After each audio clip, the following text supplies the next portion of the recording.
आज हम चर्चा कर रहे हैं बीएससी पार्ट फर्स्ट मैथमेटिक्स का पेपर डिस्क्रीट अलजेब्रा में ग्राफ थ्योरी की dual of a graph. Dual हम कैसे बनाते हैं किसी भी दिए हुए ग्राफ का।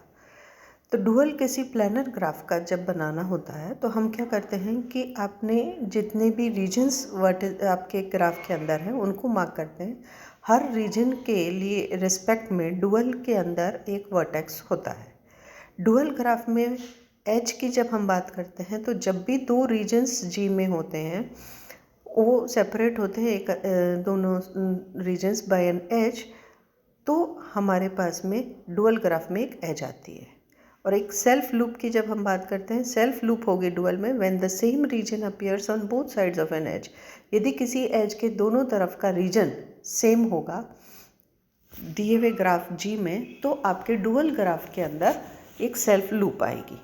तो इस तरह से हम देखेंगे कि प्लानर ग्राफ के जो डुअल होता है वो भी आपका एक प्लानर ग्राफ होगा जिसमें हर रीजन के कॉरस्पॉन्डिंग ग्राफ दिए हुए ग्राफ के हर रीजन के कॉरस्पॉन्डिंग डुअल में एक वर्टेक्स होगा।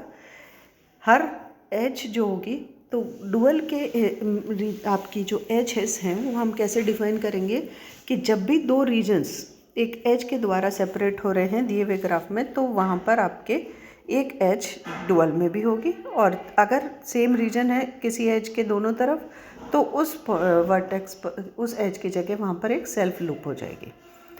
हम इसको स्टेप्स में देखें तो क्या करना होगा कि अगर मान लीजिए जी कोई ग्राफ दिया हुआ है तो वर्टिसेस ऑफ जी स्टार मतलब डुअल को हम रिप्रेजेंट करते हैं जी स्टार से। ये हम बात करेंगे सिर्फ प्लानर ग्राफ्स के डुअल्स की।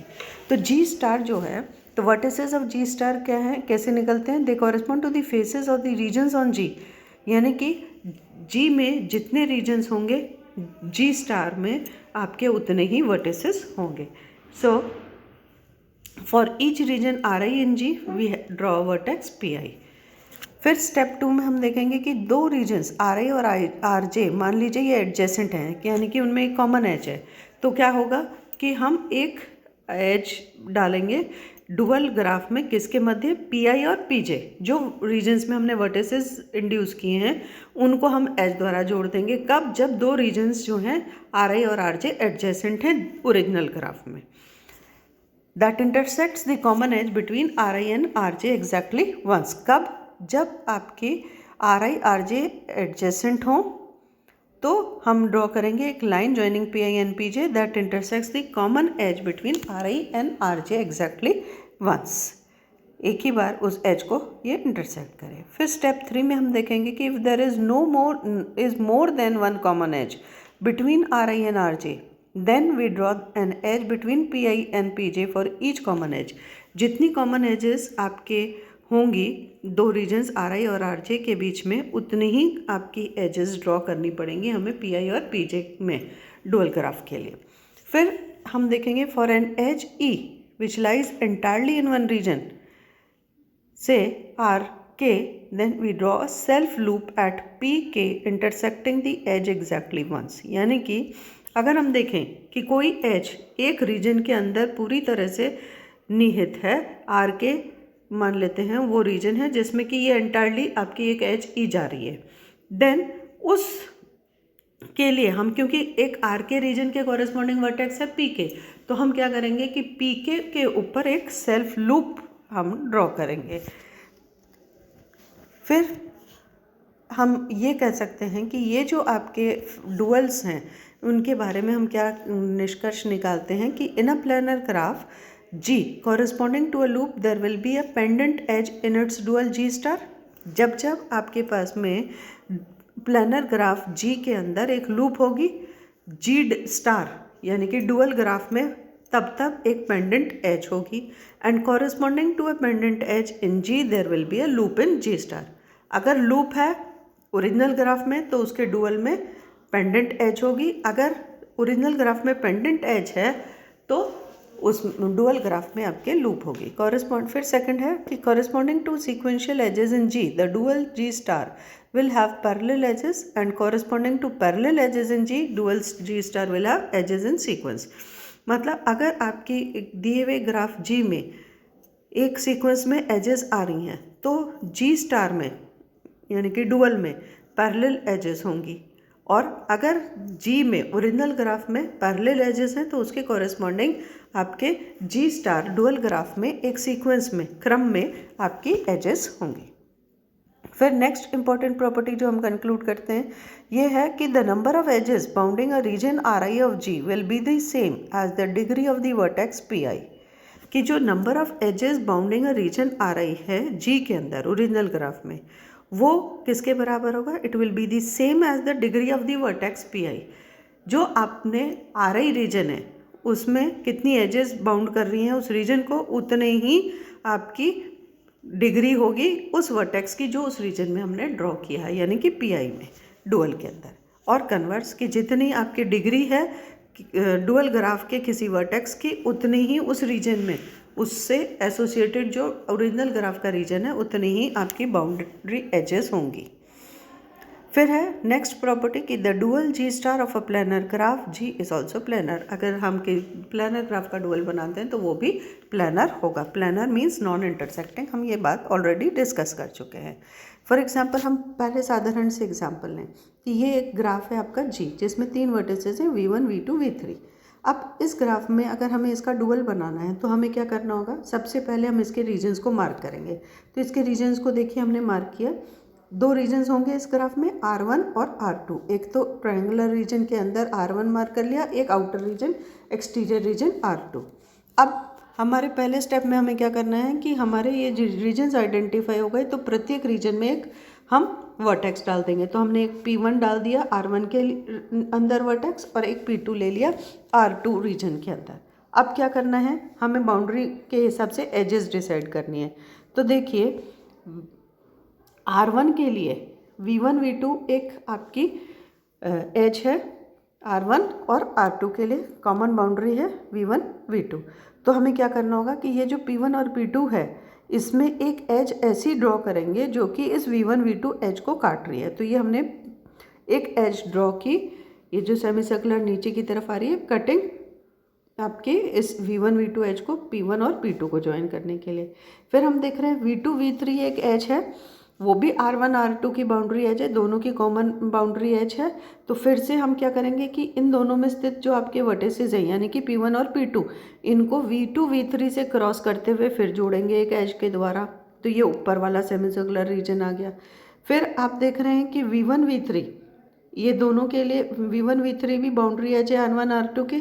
तो इनमें स्थित वर्टिसेस P1 और P2 को फिर ज्वाइन करेंगे इस तरह से कि एक ये आपकी V1 V3 को काटे एज को। तो ये आपका P1 P2 ये जो आपको बीच में लाइन दिख रही है ये हो गया।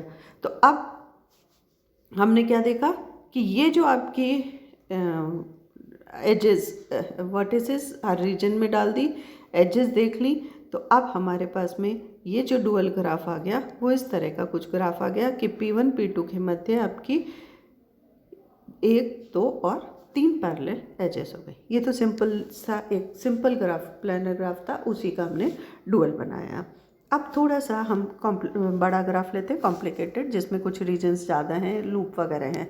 तो देखिए ये हमने एक ग्राफ लिया, प्लानर ग्राफ है,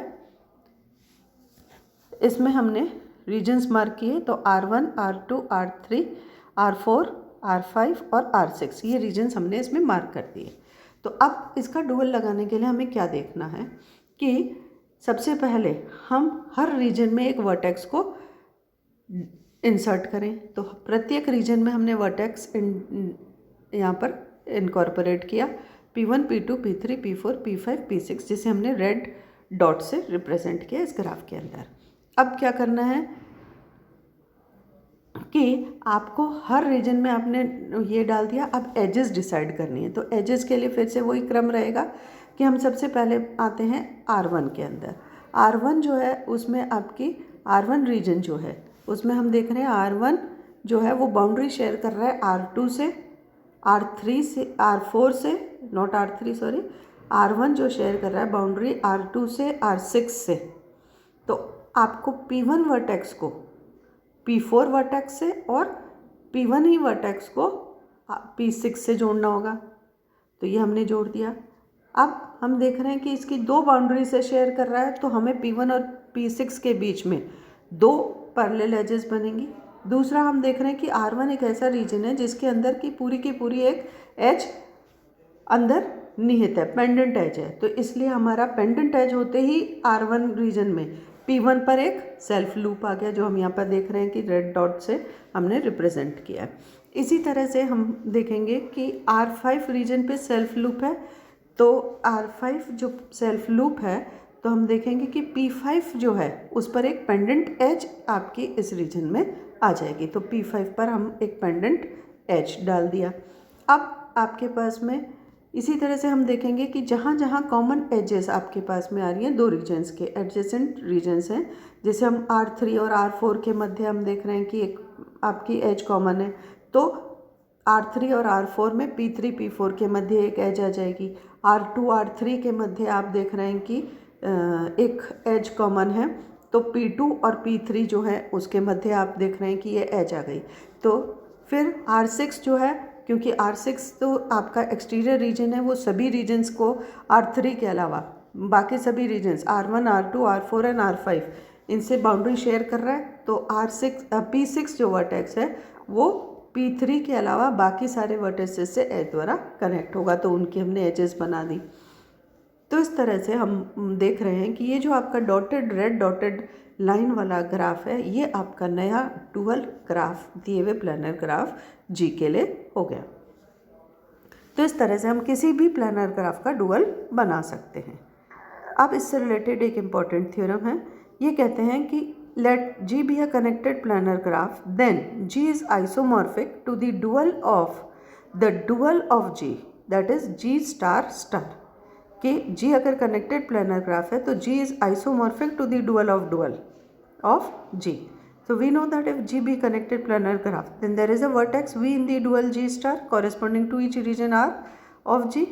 In fact, ये जो vertex है, this vertex is situated in the region R of G star. क्यों? क्योंकि जो number of regions हैं G star में, it is equal to the number of vertices in G. हम जो डुअल बनाते हैं तो हम हर रीजन के कॉरेस्पॉन्डिंग वर्टेक्स डालते हैं, तो इसलिए हम ये जानते हैं कि हर आपकी the vertex situated in the region R of G star will be equal to the number of regions in G, और जो नंबर ऑफ रीजन्स हैं जी स्टार में वो किसके बराबर होगा? Number of vertices in G. So for the dual G star of G star we select the vertex V corresponding to the region R of G star।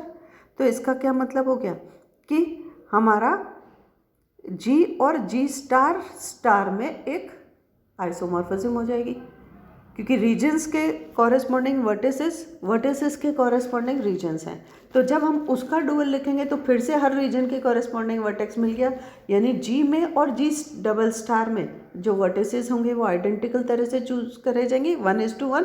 इसी तरह से edges जो आएंगी वो भी जी और जी डबल स्टार इन दोनों में सिमिलर तरह से चूज़ की जाएंगी, तो 1:1 कॉरेस्पॉन्डेंस हो गया। इसलिए हम देखेंगे कि जो जी है और डुअल ऑफ डुअल है उन दोनों के बीच में आइसोमॉर्फिज्म एग्जिस्ट करती है, यानी कि G is isomorphic to G dual of ji.